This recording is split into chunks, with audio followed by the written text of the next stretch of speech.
¿Qué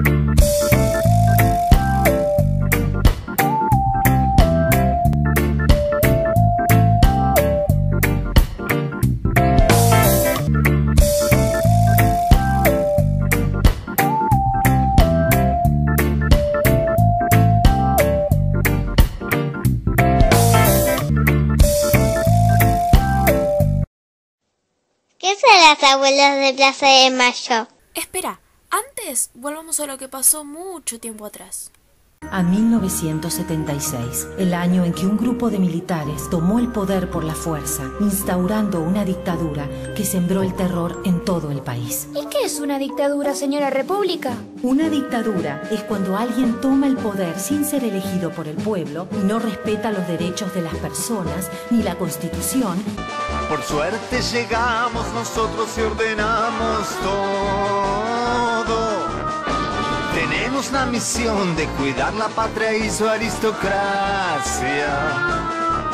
Un consejo le doy, no piense distinto, no me hace gracia, señor.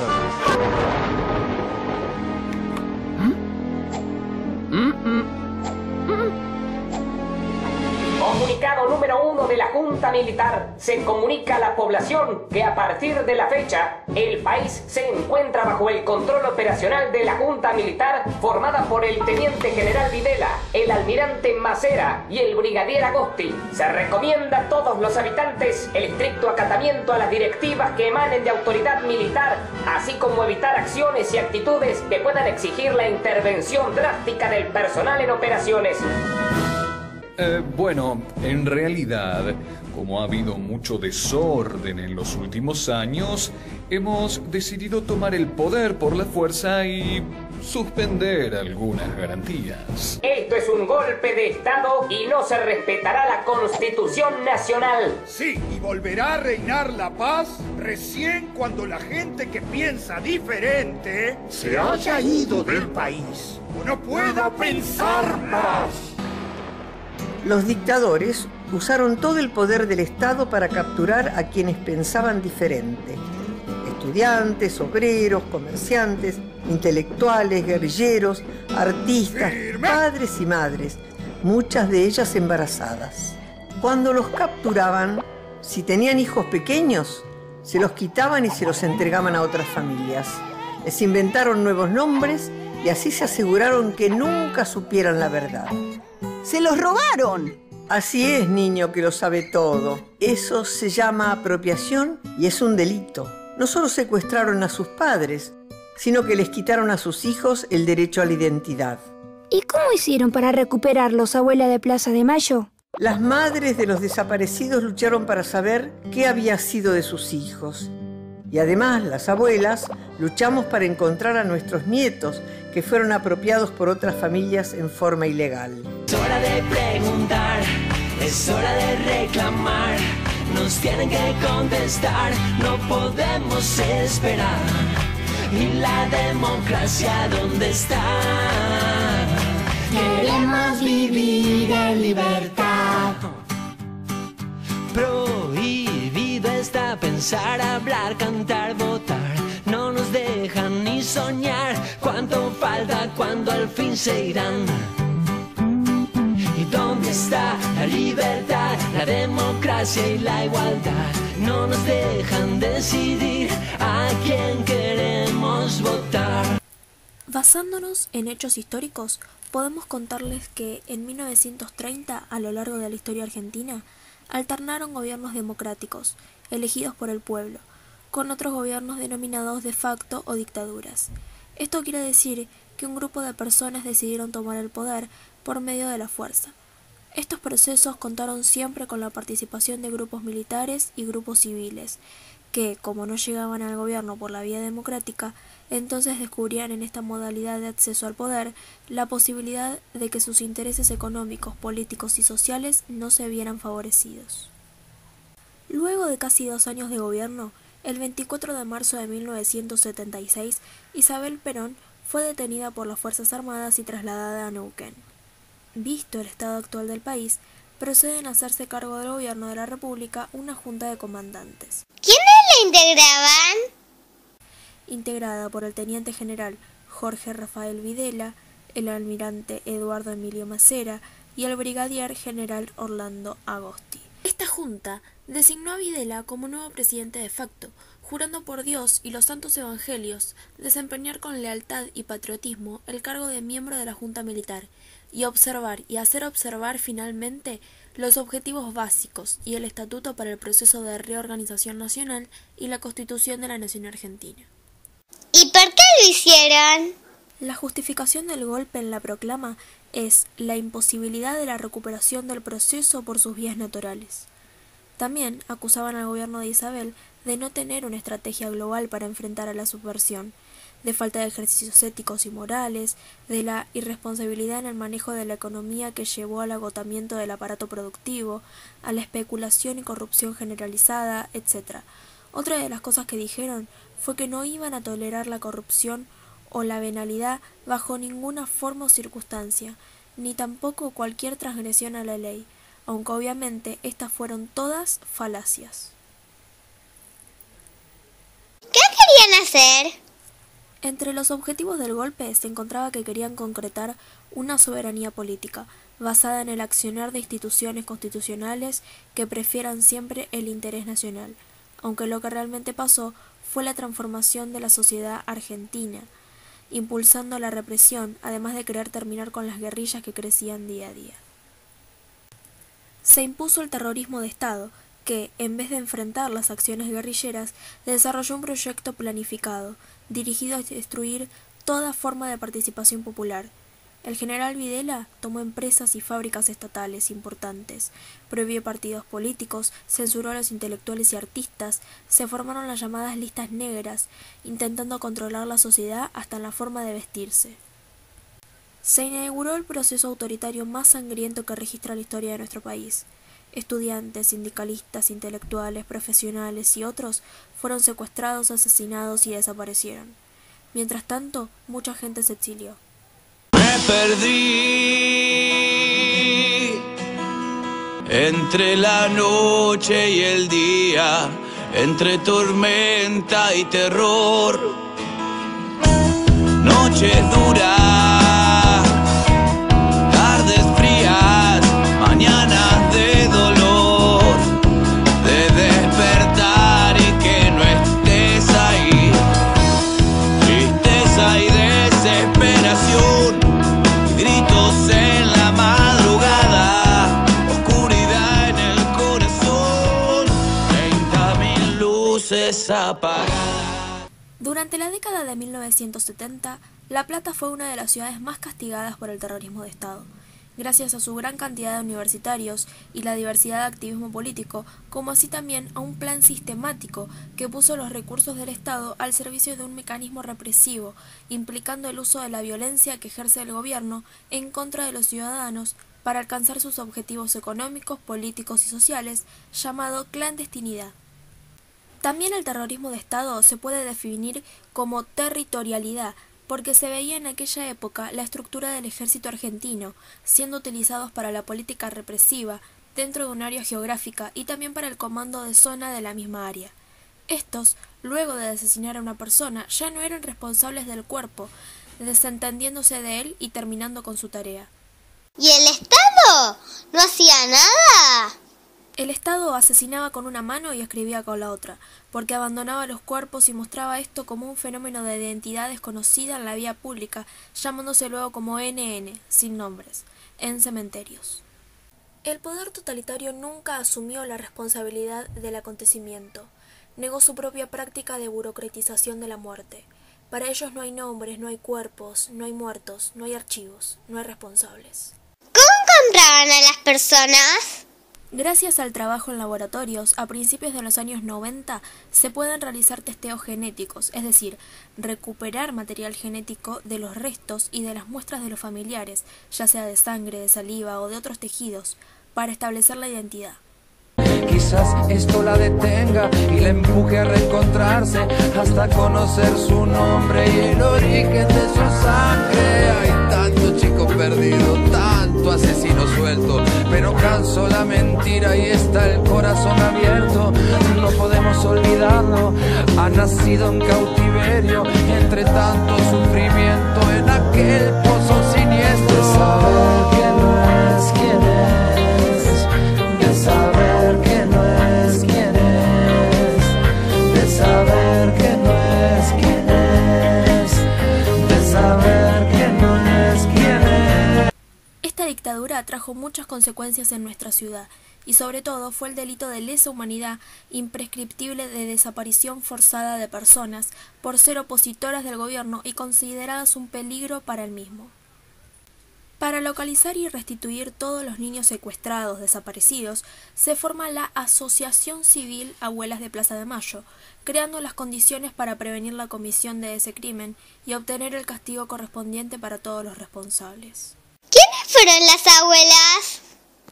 Esta asociación fue llevada a cabo por 12 abuelas, las cuales se declararon fundadoras.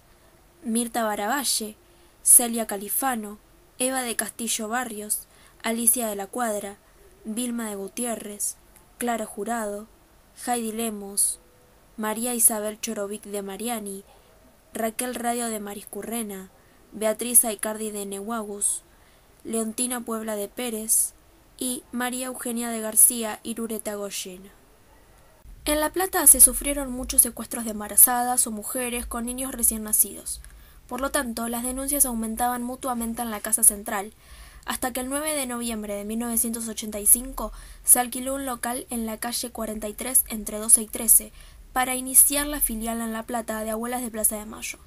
Uno de sus responsables fue la abuela Jorgelina Azarri de Pereira, que ayudó a Catita Manchiola a buscar a su hija desaparecida en 1976, donde lucharon por su objetivo, y gracias a la ayuda del gobierno, la filial se mudó a una oficina propia en la calle 8, número 835, piso 6, oficina 1, donde sigue funcionando actualmente gracias a los aportes del diputado Manucci. Al principio, los casos que llegaban eran muy difíciles de resolver, ya que conocían muy pocos datos de la persona o eran falsos, hasta que se superaron los tiempos políticos adversos y la filial salió adelante. ¿Y qué hacen ahí? Hoy en día la sucursal puede llevar a cabo su proyecto de investigación de maternidades clandestinas bajo la supervisión de Claudia Carlotto, con un equipo muy interdisciplinario. La filial busca restituir la identidad de hombres y mujeres que superaron tiempos difíciles y recompensarlos sobre ello. Para esto, primero se debe hacer una recopilación de información mediante archivos, ya sean de derechos humanos, abuelas u oficiales, causas históricas, etc. Y por supuesto, las fuentes, como por ejemplo, archivos de la CONADEP, de la DIPBA, los testimonios del juicio de la verdad, como así también el uso de datos de los sets detenidos, por medio de entrevistas, por ejemplo, la reconstrucción de la cárcel de Olmos, para lo que se entrevistó a presos políticos, embarazadas, que estuvieron junto a María Rosa Tolosa. Luego de la recopilación de datos, se debe analizar y confeccionar listados de embarazadas. Más tarde, se prepara un relato sobre la forma en que desapareció la mujer, con su hijo junto a todos sus datos personales, que luego se presentará en la denuncia. El relato finaliza con la restitución de la identidad de la persona, como Pedro Luis Nadal García y Carlos Leonardo Fossati Ordego, que son los últimos nietos restituidos de La Plata gracias a la filial, lo que provocó que muchos niños concurran a ella a averiguar sobre sus dudas de identidad. ¿Cómo se llama? Leonardo Fossati. ¿Qué edad tiene? 37 en este momento. Hay que pensarlo, ¿viste? Uno llega a cierta edad que tiene que pensar, hacer las cuentas. 37. ¿Hace cuánto se enteró que usted es adoptado? Bien. Me río por el usted. ¿No le gusta usted? Me enteré, bueno, que, ahí está, de que no era hijo biológico de la familia que me crió. Tuve la certeza recién a los 27, 28 años. Más allá de que ya venía con dudas desde muy chico, pude hablar del tema y corroborar estas dudas recién a los 27 o 27 años. ¿Tuvo que hacer muchos estudios? No, ahí me enteré por una charla familiar con mi familia de crianza. Y Y los estudios y las averiguaciones vinieron después, porque a mí me contaron en ese momento que efectivamente las dudas que yo tenía al respecto de mi identidad eran ciertas, digamos, tenían un fundamento, porque no era hijo biológico de ellos. Yo había sido criado como hijo biológico de ellos, tenía la partida de nacimiento que decía lo mismo, sí. Pero por diferentes situaciones en el transcurso de mi vida me habían surgido dudas, por ejemplo, dudas sobre mi identidad. Por diferentes situaciones, mis padres de crianza eran mucho más grandes que los padres de mis amigos. Sí. ¿Y cómo era su relación con ellos? Muy buena, normal, digamos, una relación como cualquier, digamos, padre de hijos normales, con una crianza muy feliz en mi infancia y con las problemáticas normales de cualquier familia, obviamente sacando esto en particular que tenía que ver con el ocultamiento de la identidad. ¿Y cambió mucho su relación después de eso? ¿Después de que se enteró? Como en todos los acontecimientos de la vida, uno no es el mismo después de un acontecimiento muy importante. La relación cambió y a lo largo de todos estos años, que ya van a ser casi 10, puedo decir que la relación es mucho mejor ahora, porque está basada en la verdad.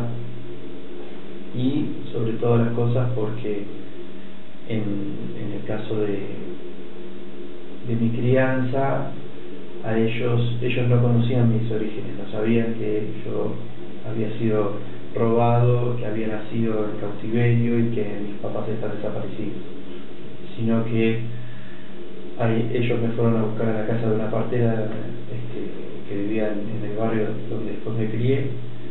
¿Usted vivía siempre en La Plata? Siempre en La Plata.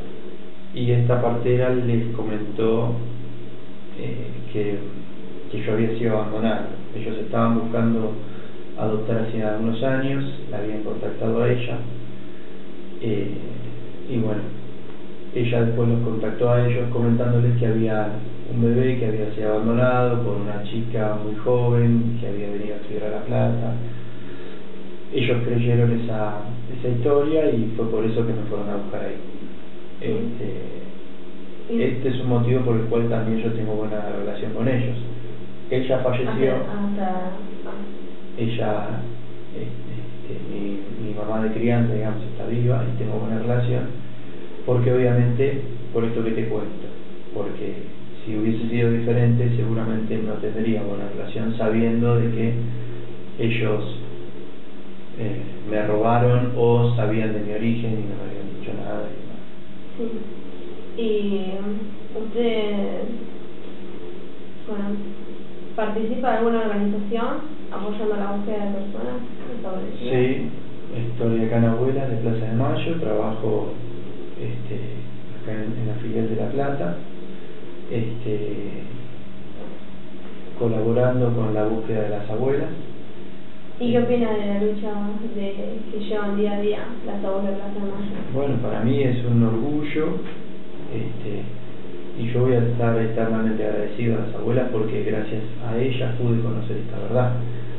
Si no hubiesen habido mujeres tan valientes como las abuelas, que en plena dictadura militar, habiéndoles secuestrados a sus hijos y en algunos casos a sus nietos nacidos, en otros casos a sus hijas embarazadas con esos bebés por nacer, si no hubiesen sido tan valientes y haber mantenido esta lucha durante más de, ahora van a ser 37 años, yo, al igual que muchos otros nietos, no hubiésemos tenido la oportunidad de conocer nuestra verdad y fundamentalmente de conocer a nuestra familia que nos buscó durante tanto tiempo. Así que para mí es un orgullo y un honor colaborar con las abuelas y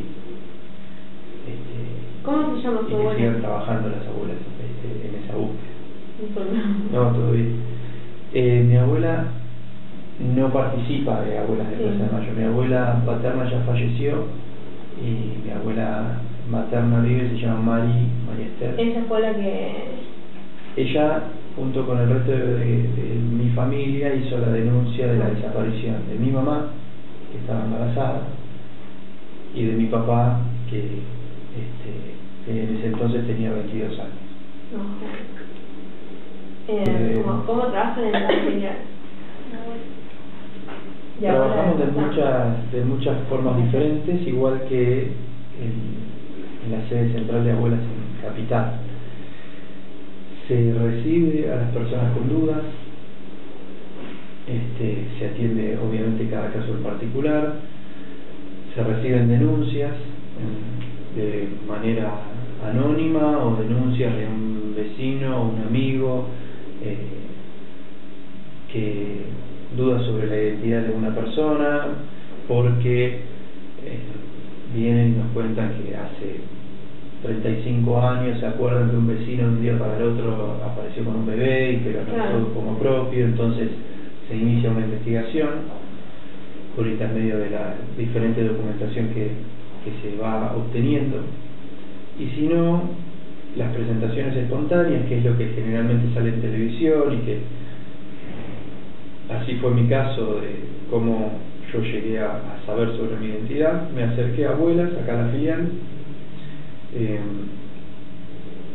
me atendió Daniel, que es una de las personas que trabaja acá, y escuchó todas mis dudas sobre mi identidad, teniendo en cuenta que las abuelas buscan a sus nietos nacidos dentro del rango de esta última dictadura cívico-militar, algunos años antes, inclusive desde el 75 hasta el 83, teniendo en cuenta que siguen apareciendo jóvenes con esas dudas, nacidos entre esos años, que algunos ya tienen la certeza de que no son hijos biológicos de las familias que los crió, pero están anotados como tales.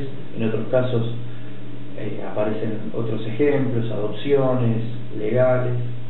Se inicia una investigación y después se le invita a esta mujer o a este varón a hacerse una extracción de sangre muy pequeña para que se cotejen esos datos genéticos con los datos genéticos de las familias que están buscando, que están y permanecen en el Banco Nacional de Datos Genéticos de Buenos Aires. Entonces ahí, con esa tarea, se puede tener una certeza del 99.99% de exactitud. ¿Usted siente que hoy en día la sociedad valora el esfuerzo que hicieron las abuelas de Plaza de Mayo? Sí, en su gran mayoría sí, cada vez más. Sí. A diferencia de hace 10 años, bueno, ustedes están en sexto año, Quinto año. Para usted el gobierno ayuda a que eso se sin duda. A comparación de los años en los cuales yo iba, quinto año, estas tareas que están haciendo ustedes no se hacían. No tenía la abuela la difusión que tiene hoy en día, y la temática se conocía muy poco, a pesar del gran trabajo de las abuelas. Así que en mi caso ya pasaron 20 años de mi quinto año. Ha avanzado muchísimo el tema, no solamente el conocimiento del trabajo de abuelas, sino también el avance de la justicia y el avance de la verdad sobre todas estas causas, porque en muchos casos no se conocía. Entonces la verdad que creo que sí, que la aceptación de la sociedad es muy buena, puede aún serlo más, pero eso lleva tiempo, y la verdad que se está yendo por un buen camino. ¿Seguís con el mismo nombre que tenías antes? No, al restituir mi identidad y conocer la verdad, yo tenía una partida de nacimiento falsa, digamos, porque figuraba como hijo biológico de la familia que me crió, y eso era un documento falso. Entonces Al restituir mi identidad, yo supe mi verdadero nombre y mi verdadero apellido, que tuve al momento de nacer, antes de ser robado. Así que volví a tener ese nombre con el cual yo nunca había conocido, pero que fue mi nombre en realidad de toda la vida, con el cual me estaban buscando. ¿Te costó mucho entrar en la nueva etapa? Y como todo cambio importante en la vida, cuesta, lleva su tiempo, pero en la medida que uno se va dando cuenta de la importancia que tiene conocer la verdad siempre, sobre todo en algo tan importante como su propia identidad,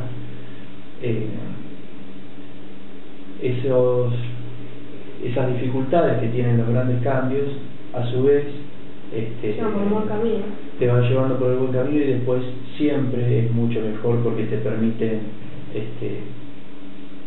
andar con otra seguridad en la vida, no andar teniendo dudas, en mi caso, hasta de saber quién soy. Así que para mí fue algo muy positivo, y es una experiencia que en el resto de los nietos restituidos también lo fue. En algunos casos lleva más tiempo, en otros menos tiempo, pero en todos los casos es muy positivo. Los lugares donde se mantuvieron los desaparecidos, como la Brigada de Investigaciones, Arana, Comisaría Quinta, La Cacha, el Hospital de la Cárcel de Olmos y el Pozo de Banfield, fueron indispensables para la recolección de información.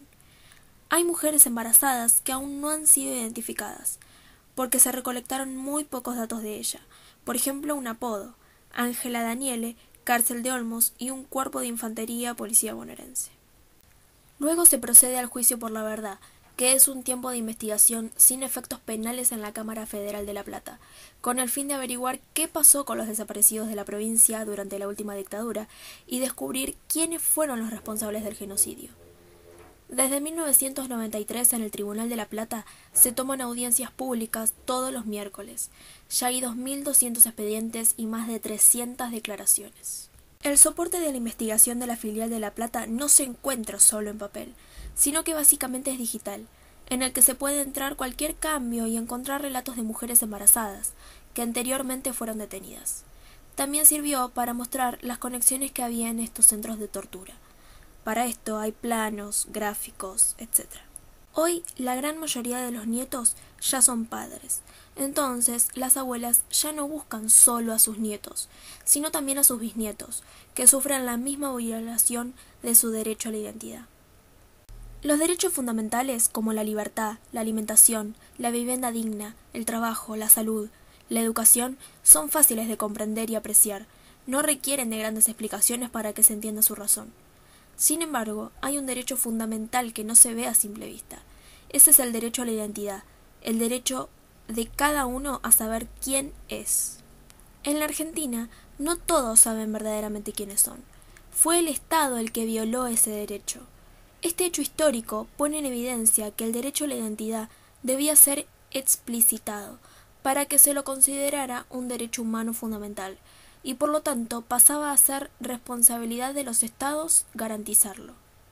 ¿Qué lograron las abuelas? Gracias a la lucha de las abuelas, en noviembre de 1989 se logró incorporar a la Convención de los Derechos del Niño los artículos 7, 8 y 11.